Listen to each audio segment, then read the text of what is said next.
வந்து சட்டுன்னு ஒரு முடிவு எடுக்கிறாரு. இந்த மாதிரி நீங்கள்லாம் அவுட் ஹவுஸில் தங்கிக்கிங்க அப்படின்னு சொல்லிட்டு அதை கேட்டு வந்து முத்துமலர் வந்து சரிங்க தம்பிடாங்க. என்னம்மா சரிங்கன்ற, நம்ம மேலே என்னம்மா தப்பு இருக்குது அப்படின்னு சொல்லிட்டு கிருஷ்ணா சொல்கிறாரு. இருடா, இந்த பிரச்சனையில் இங்கே இருந்தால் இன்னும் பிரச்சனை தான் அதிகமாகும், நம்ம அவுட் ஹவுஸ்லேயே தங்கிக்கலாம் தம்பி, நாங்கள் அங்கேயே தங்கிக்கிறோம்னு சொல்லிட்டு முத்துமலர் வந்து முடிவு பண்ணுறாங்க. சரிங்க வாங்க உங்களுக்கு அவுட் ஹவுஸ் கூட்டின்னு போகிறேன்னு சொல்லி சொன்னோன்னே, விஜய் ஒரு நிமிஷம் நில்லு விஜய் அப்படின்னு சொல்லிட்டு சொல்கிறாரு. பாட்டி ஒரே நடியாக அனுப்புறதை விட்டுட்டு என்னடா இப்படிலாம் பண்ணிட்டு இருக்கேன்னு சொல்லிட்டு பாட்டி கேட்குறாங்க.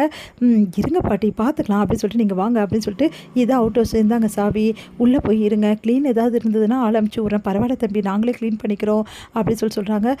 தம்பி அப்படின்னோடனே என்ன விஷயம் அப்படின்றாங்க. ரொம்ப தேங்க்ஸ் தம்பி. இது எதுக்குங்க தேங்க்ஸ்? இல்லை இவ்வளோ பிரச்சனை நடந்தும் நீங்கள் அவுட் ஹவுஸ்க்காக எங்களை தங்க வச்சுருக்கீங்களா, அதுக்காக தான் தம்பிட்டோன்னே. சரிங்க பிரச்சனை எதுவும் வேணாம் தான் நான் அவுட் ஹவுஸில் தங்க வச்சேன், இங்கே பாருங்கள் தேவையில்லாமல் அவங்க கூட எந்த பிரச்சனையும் வச்சுக்காதீங்க ப்ளீஸ், உங்களுக்கு கெஞ்சி கேட்குறேன் அப்படின்னு சொல்லிட்டு போகிறாரு. அதை கேட்டுட்டு சரிங்க தம்பி சொல்லிட்டு வாங்க உள்ளே போகலான்னு சொல்லிட்டு கூட்டிகிட்டு போகிறாங்க. அம்மா அவுட் ஹவுஸ் இவ்வளோ நல்லா இருக்குல்லம்மா. ஆமாடி இது நல்லா இருக்குது, ஆனால் ரொம்ப தூசியாக இருக்குமா, யாருமே ஆளலை போட்டிருக்கு, இங்கே தங்கணும் நம்ம தலையெழுத்து என்ன பண்ணுறது, இதுவாது கிடச்சிதுன்னு சந்தோஷப்படுங்கடி. சரி வாங்க போயிட்டு க்ளீன் பண்ணுவோம் அப்படின்னு சொல்லிட்டு க்ளீன் பண்ணுறாங்க. உடனே வந்து அம்மா நான் எந்த தப்புமே செய்யலை, ஏமா இப்படிலாம் பண்ணுறாங்க அவங்க அப்படின்னோடனே, அப்படி தானே பழி விழும், அதையெல்லாம் வந்து நம்ம தான் பார்த்துக்கணும், பழின்றது சாதாரண படியாக போட்டிருக்காங்க, அவங்க அதை தொடச்சிட்டு தானே நம்ம எங்கேயாவது போகணும் அப்படி சொல்லிட்டு இருக்காங்க முத்துமலர். இங்கே வந்து என்னங்க அவங்கள அவுட் ஹவுஸில் தங்க வச்சிட்டிங்களா, தங்க வச்சாச்சு காவேரின்னொன்னே, எதுக்குங்க இப்போ அவங்க இங்கே தங்க வச்சுருக்கீங்க, வெளியே அனுப்பிச்சிடலாம்ல, இரு காவேரி பொறுமையாக எதுவாக இருந்தாலும் பார்த்துக்கலாம்.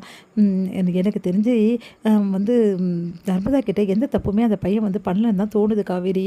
என்னங்க சொல்கிறீங்க? ஆமாம் காவேரி, அந்த பையன் மேலே எந்த தப்புமே இல்லை, இது எல்லோரும் தப்பாக புரிஞ்சுருக்காங்களா, ஒருவேளை எங்கள் சித்தப்பாவோட வேலையான்னு கூட எனக்கு தெரியல, இது எல்லாம் யோசிச்சு தான் நம்ம செய்யணும், திருப்பி எந்த விஷயத்தையும் நம்ம பண்ண முடியாது அப்படின்றாரு.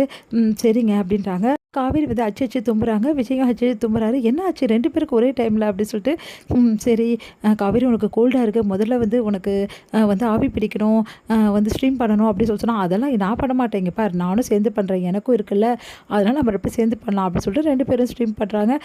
மூச்சு விடவே சூப்பராக இருக்குல்லங்க, நம்ம 2 பேரும் மூச்சும் கலந்துருச்சு, அதே மாதிரி பாப்பாவோட மூச்சு கலந்துருச்சு அப்படி சொல்லிட்டு சந்தோஷமாக வந்து அதை என்ஜாய் பண்ணுறாங்க. எங்க உண்மையிலேயே நல்லா இருக்குங்க, ஃப்ரீயாக இருக்குங்க அப்படின்னோடனே, ஃப்ரீயாக இருக்கு ஆமாங்க ரொம்ப ரொம்ப ஃப்ரீயாக இருக்கு அப்படின்றாங்க.